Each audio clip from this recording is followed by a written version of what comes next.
आइए आज हम लोग स्टडी करेंगे वैद्युत चुंबकीय प्रेरण यानी इलेक्ट्रोमैग्नेटिक इंडक्शन। इसमें हमने पिछले लेक्चर में लेंज का नियम पढ़ा था और उसी पर आधारित जो एग्जाम्पल हैं उनकी स्टडी हम लोग करेंगे। तो यहाँ पर देखिए क्वेश्चन नंबर 6.4। तो इसमें कह रहा है चित्र 6.7 में विभिन्न आकार के समतल लूप जो चुंबकीय क्षेत्र में प्रवेश कर रहे हैं अथवा क्षेत्र से बाहर निकल रहे हैं। तो यहाँ पर देखिए चुंबकीय क्षेत्र दिखाया गया है जो क्रॉस के रूप में। देखिए क्रॉस का मतलब होता है, इसको इस तरह समझिए कि मान लीजिए आपके पास कोई पेंच है, अब उसको किसी दीवार पे गाड़ना है पेंच को, तो ये क्रॉस वाले पे पेचकस लगा के हम लोग कसते हैं और जब कसेंगे तो पेचकस अंदर की ओर धंसता है उस दीवार में। तो जाहिर सी बात है कि अगर क्रॉस दिखाई दे इसका मतलब है कि जो चुंबकीय क्षेत्र रेखाएं हैं वो अंदर की ओर है। और अगर यहाँ पर डॉट होता तो जाहिर सी बात है कि डॉट का मतलब है कि जो पेंच है वो हमारी तरफ निकल रहा है, यानी पीछे से कसा जा रहा है, तो जो चुंबकीय क्षेत्र रेखाएं होंगी वो हमारी तरफ होंगी।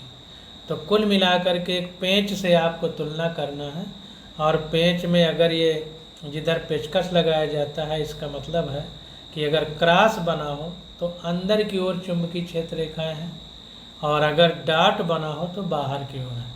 तो जाहिर सी बात है कि ये जो चुंबकीय क्षेत्र दिखाया गया है ये अंदर की ओर है इस पृष्ठ पर जिस पर ये फिगर बनाया गया, मोटी मोटी भाषा। अब देखिए यहाँ पर एक ये दंड चुंबक कह सकते हैं, जो भी अभी पढ़ेंगे तो पता चलेगा। तो ये दोनों देखिए एक तरह से ये बाहर निकल रहा है, ये बाहर निकल रहा है, ये अंदर आ रहा है चुंबकीय क्षेत्र में। तो वही कह रहा है कि ये 6.7 में विभिन्न आकार के समतल लूप, प्लेन लूप है, ये प्लेन है जैसे कोई चकती हो, जो चुंबकीय क्षेत्र में प्रवेश कर रहा है अथवा क्षेत्र से बाहर निकल रहा है। तो प्रवेश कर रहा है और ये दोनों बाहर निकल रहा है। तो कह रहा है कि चुंबकीय क्षेत्र लूप के तल के अभिलंब किंतु प्रेक्षक से दूर जाते हुए हैं। तो चुंबकीय क्षेत्र लूप के तल के अभिलंब, तो चुंबकीय क्षेत्र देखिए यहाँ पर अंदर की ओर है, यानी यहाँ पर अगर हम पेन खड़ा कर दें तो इस पृष्ठ से 90 डिग्री पर अंदर की ओर है और ये लूप देखिए इस तरह बना। इसका मतलब ये लूप का जो तल है इस चुंबकीय क्षेत्र से 90 डिग्री का कोण बना रहा है, इसीलिए अभिलंब लिखा गया है। अभिलंब का मतलब परपेंडिकुलर, अभिलंबवत। तो चुंबकीय क्षेत्र लूप के तल के अभिलंबवत किंतु प्रेक्षक से दूर जाते हुए हैं। तो चुंबकीय क्षेत्र जो है लूप के तल के अभिलंबवत किंतु प्रेक्षक से दूर जाते हुए, यानी हम यहाँ पर बैठे देख रहे हैं इसको तो हमसे दूर ये चुंबकीय क्षेत्र रेखाएं जा रही हैं, क्योंकि पृष्ठ के अंदर की ओर जा रही हैं, हम बैठे इधर हैं, इसका मतलब ये अंदर यानी दूर जा रही हैं हमसे। तो कह रहा है लेंज के नियम का उपयोग करते हुए प्रत्येक लूप में प्रेरित विद्युत धारा की दिशा ज्ञात कीजिए। तो यहाँ पर हमें लेंज का नियम लगाना है और लेंज का नियम लगा करके ये बताना है कि ये तीनों लूपों में किस में विद्युत धारा यानी करंट की डायरेक्शन क्या होगी ये पता करना है।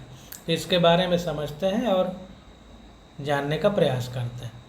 तो यहाँ पर देखिए कह रहा है कि आयताकार लूप ABCD में, अब इसको इंग्लिश में देख लेते हैं। तो ये आयताकार लूप है, आयत के आकार का, यानी जिसकी दो भुजाएं आमने सामने वाली बराबर हों उसको हम क्या बोलते हैं, आयत। और अगर चारों भुजाएं बराबर हों तो उसको क्या बोलते हैं, वर्ग। तो यहाँ पर ये आयत है, तो आयत ABCD है। तो इसके बारे में देखिए कह रहा है चुंबकीय, आयताकार लूप ABCD में चुंबकीय फ्लक्स लूप के चुंबकीय क्षेत्र के भाग की ओर गति करने के कारण बढ़ता है। तो यहाँ पर देखिए हम ये देख रहे हैं कि ये चुंबकीय क्षेत्र है इतने में, और ये चुंबकीय क्षेत्र की ओर आ रहा है, तो जाहिर सी बात है कि चुंबकीय क्षेत्र की ओर आएगा तो फ्लक्स बढ़ेगा। फ्लक्स का मतलब क्या था, हमने आपको बताया था कि फ्लक्स का मतलब है कि मान लीजिए ये कोई पाइप है और पाइप से पानी ये निकल के जा रहा है, पानी निकल के जा रहा है, तो इस पृष्ठ के प्रति एकांक क्षेत्रफल से कितना पानी निकल रहा है। तो ये जो पृष्ठ है आयत का, उससे कितनी चुंबकीय बल रेखाएं निकल रही हैं। तो जाहिर सी बात जैसे जैसे अंदर आएगा तो अभी एक ये चुंबकीय बल रेखा है जो धन का या क्रॉस का निशान है, अब यहाँ और बढ़ेंगी, तो वही कह रहा है कि चुंबकीय फ्लक्स बढ़ेगा, यानी प्रति एकांक क्षेत्रफल से चुंबकीय बल रेखाओं की कितनी संख्या गुजर रही है। अगर वो संख्या बढ़ेगी तो हम कहेंगे कि फ्लक्स बढ़ रहा है। तो जाहिर सी बात है अंदर की ओर जा रहा है तो फ्लक्स बढ़ेगा।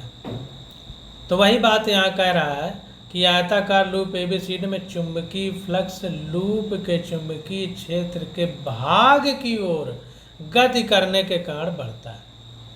अब कह रहा प्रेरित धारा पथ पीसीडीएबी के अनुदिश प्रवाहित होनी चाहिए जिससे कि यह बढ़ते हुए फ्लक्स का विरोध कर सके। तो जाहिर सी बात है कि लेंज का नियम कहता है कि जो प्रेरित विद्युत धारा उत्पन्न हो रही है वो उस कारण का विरोध करती है जिसके कारण वो उत्पन्न हो रही है। तो चूंकि फ्लक्स बढ़ने के कारण प्रेरित विद्युत धारा उत्पन्न होगी तो इसी फ्लक्स बढ़ने का विरोध करेगी, यानी फ्लक्स को घटाने का प्रयास करेगी। तो इसीलिए कह रहा है कि प्रेरित धारा पथ बीसीडीएबी के अनुदिश प्रवाहित होनी चाहिए जिससे कि यह बढ़ते हुए फ्लक्स का विरोध कर सके। तो यहाँ पर देखिए बीसीडीएबी यानी इस तरह उल्टा, तो जाहिर सी बात है कि धारा इस तरह बहेगी, बीसीडीएबी इस तरह धारा बहेगी एंटी क्लॉकवाइज बहेगी। क्यों?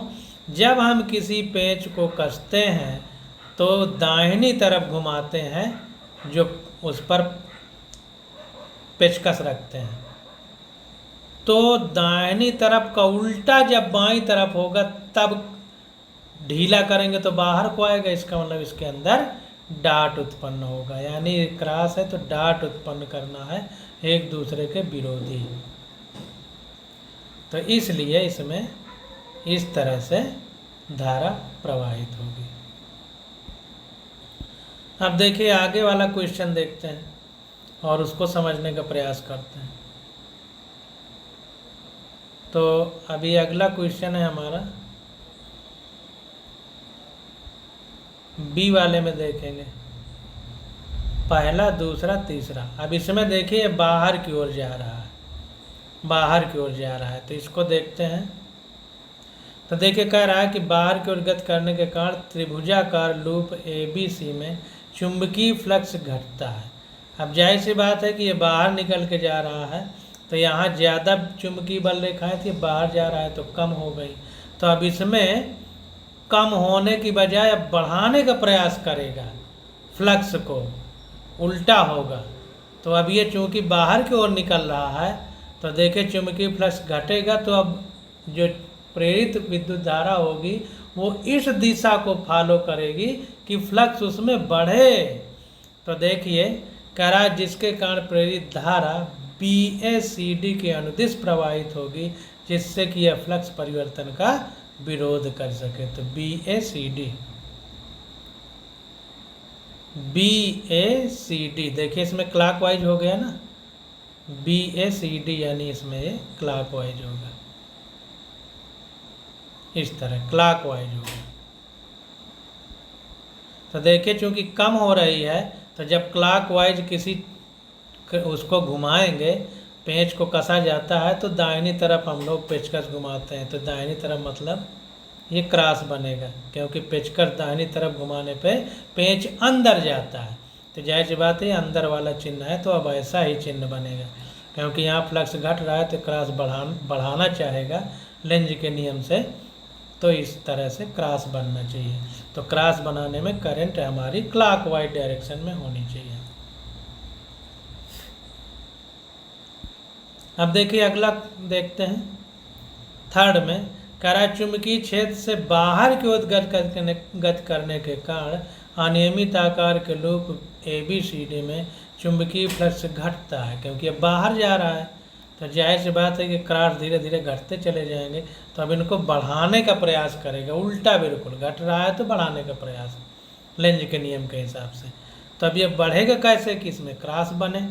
तो वही कह रहा है कि जिसके कारण प्रेरित धारा CDABC के अनुदिश प्रवाहित होती है, जिससे कि यह फ्लक्स का विरोध कर सके।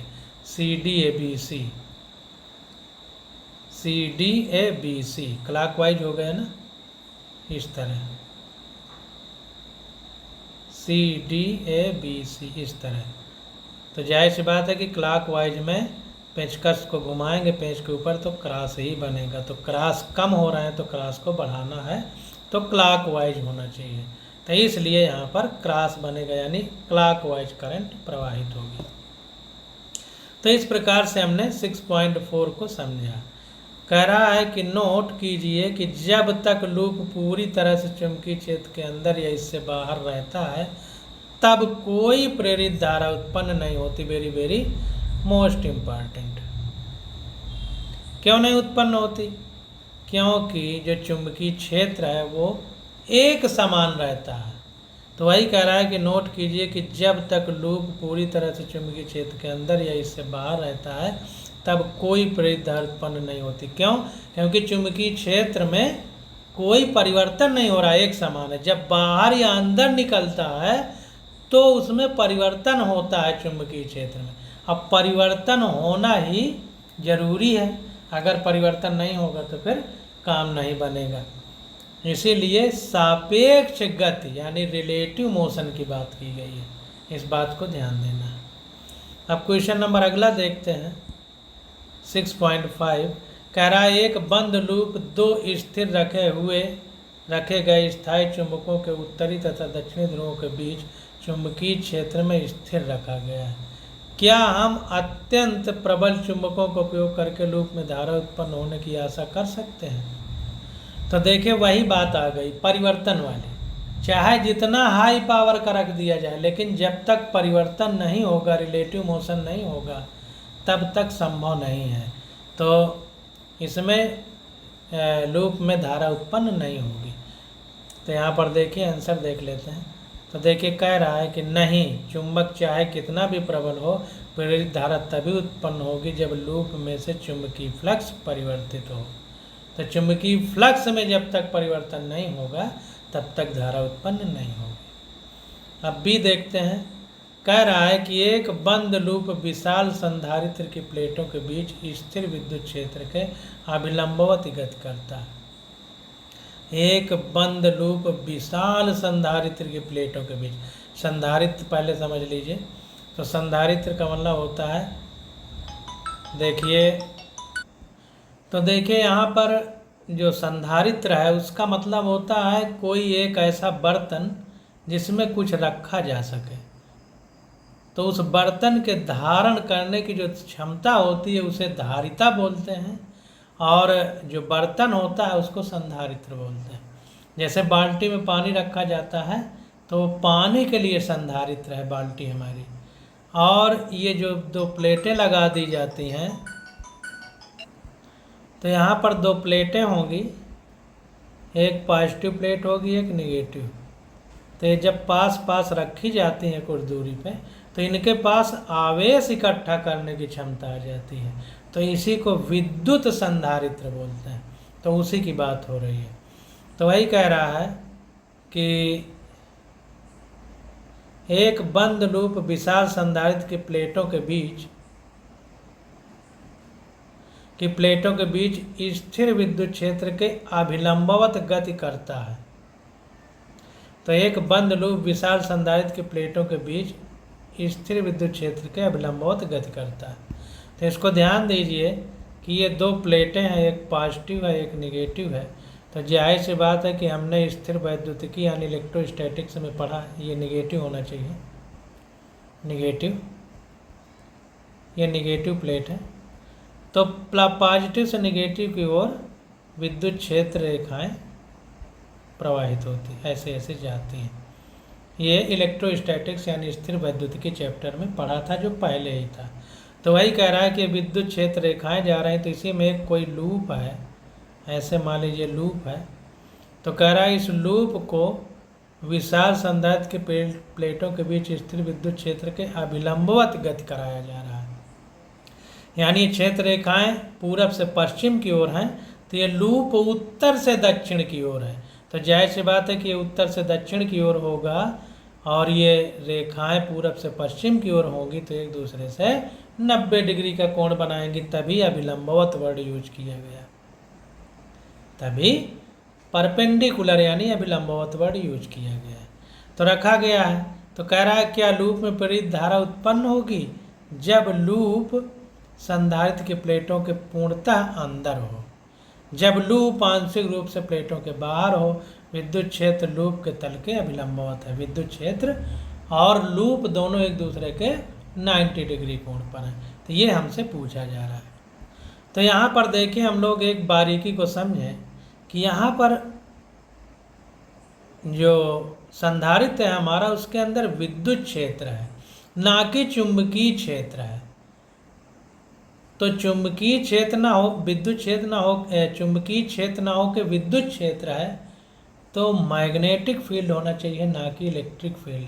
तो इलेक्ट्रिक फील्ड में फ्लक्स की बात हम यहाँ फ्लक्स परिवर्तन की बात नहीं करेंगे, क्योंकि इलेक्ट्रिक फील्ड रेखाएं सतत होती हैं और उनमें ऐसी स्थिति उत्पन्न नहीं हो सकती कि प्रेरित धारा उत्पन्न हो। तो देखिए यहाँ पर आंसर में दिया गया है कि नहीं, विद्युत फ्लक्स परिवर्तित करके प्रेरित धारा प्राप्त नहीं हो सकती। तो इन तीनों कंडीशन में चूंकि विद्युत क्षेत्र है, तो विद्युत फ्लक्स में परिवर्तन करके हम प्रेरित धारा उत्पन्न नहीं कर सकते। चुंबकीय क्षेत्र में चुंबकीय फ्लक्स में परिवर्तन करके प्रेरित विद्युत धारा उत्पन्न की जाती, इसलिए ऐसा नहीं हो सकता। अब सी वाला देखते, कह रहा है एक आयताकार लूप एवं एक वृत्ताकार लूप एक समान चुंबकीय क्षेत्र में से चित्र 6.8 जो दिखाया गया है, क्षेत्र विहीन भाग में एक समान वेग v से निकल रहे हैं। तो एक आयताकार लूप है और एक वृत्ताकार है, रेक्टेंगुलर और सर्कुलर। आयताकार मतलब रेक्टेंगुलर और वृत्ताकार मतलब सर्कुलर, जैसा चित्र 6.8 में दिखाया गया है। ये देखें, आयताकार है, वृत्ताकार निकल रहे हैं, एक समान वेग v से निकल रहे हैं। तो चुंबकीय क्षेत्र से बाहर निकलते समय आप किस लूप में प्रेरित विद्युत वाहक बल के स्थिर होने की अपेक्षा करते हैं? क्षेत्र लूपों के तल के अभिलंबवत। अभी अंदर की ओर जो है विद्युत चुंबकीय क्षेत्र रेखाएं हैं और लूप इधर चल रहा है, यानी ये लूप जो है क्षेत्र वाले तल यानी चुंबकीय क्षेत्र वाले तल के लंबवत है। तो कह रहा है किस लूप में प्रेरित विद्युत वाहक बल के स्थिर होने की अपेक्षा करते हैं। अब यहाँ पर देखिए, गौर से देखिए, ये आयताकार है, ये वृत्ताकार है। तो जब ये आयताकार इस मतलब चुंबकीय क्षेत्र से बाहर निकलेगा, तो इसका एक निश्चित जो क्षेत्रफल है एक समान दर से बाहर निकलेगा, एक समान दर से, क्योंकि ये आयताकार है। लेकिन जब वृत्ताकार निकलेगा तो देखिए इस तरह बनावट है इसकी कि जब निकलेगा तो ये आयत इधर, ये वृत्ताकार ये भाग निकलेगा तो धीरे धीरे कम से ज़्यादा, ज़्यादा से ज़्यादा, फिर धीरे धीरे जब आधा निकल जाएगा तो कम होता जाएगा, यानी क्षेत्रफल बार बार बदल रहा है। तो यहाँ पर विद्युत वाहक बल स्थिर नहीं रहेगा बल्कि बदल जाएगा। यहाँ पर देखिए जब ये निकलेगा तो थोड़ा सा भाग निकला, फिर पूरा भाग निकला, तो लंबाई चौड़ाई में परिवर्तन नहीं है। यहाँ पर क्या है, थोड़ा सा निकला फिर और ज़्यादा निकला, तो यहाँ पर देखिए इस तरह समझिए, ये मान लीजिए इतना निकला, तो देखिए इधर कम बड़ी रेखा है, और निकला तो और बड़ी रेखा हो गई, और बड़ी रेखा हो गई। जब आधा निकल गया तो फिर धीरे धीरे फिर रेखा छोटी हो रही, यानी बदलाव हो रहा है क्षेत्रफल में। जबकि ये निकलेगा तो यहाँ भी उतनी बड़ी रेखा है, यहाँ भी उतनी बड़ी रेखा है, यहाँ भी उतनी बड़ी रेखा है। तो यहाँ पर विद्युत वाहक बल स्थिर रहेगा, यहाँ पर बदलेगा। तो ध्यान देना है, आयत वाले में स्थिर रहेगा और वृत्ताकार वाले में बदलेगा। अब अगला क्वेश्चन आ जाता है डी, कह रहा है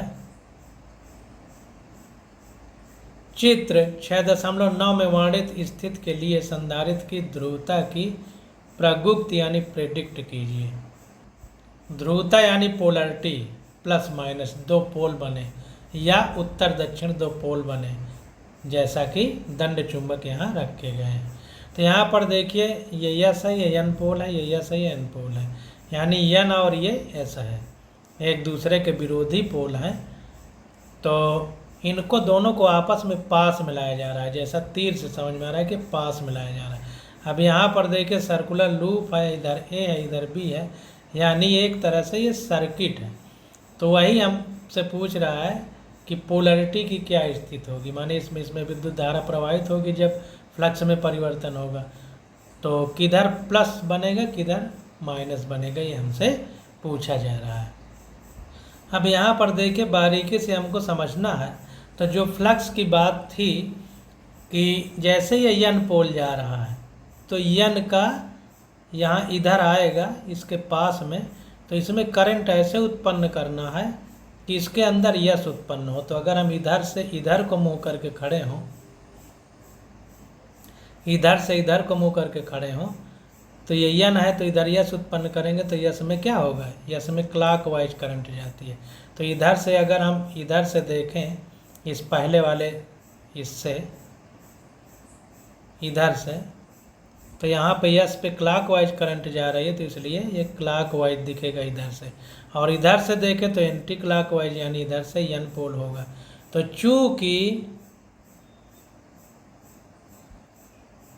चूंकि यहाँ पर इधर से देखेंगे यस है तो इधर यन उत्पन्न करना है, तो यन का मतलब ये ऐसे यन बनेगा इस तरह, तो ये और ये इस तरह, यानी धारा इस तरह दिखेगी इस तरह एंटी क्लॉकवाइज।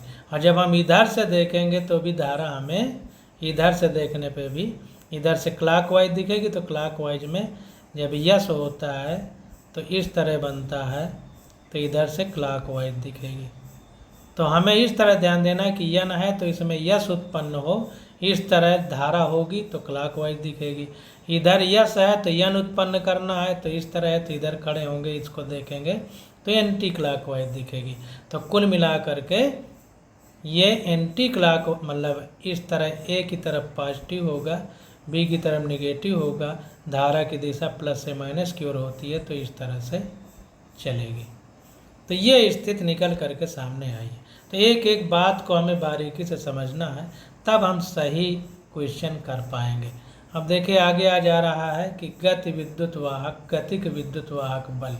तो इसकी स्टडी हम लोग अगले लेक्चर में करेंगे। आज बस यहीं तक।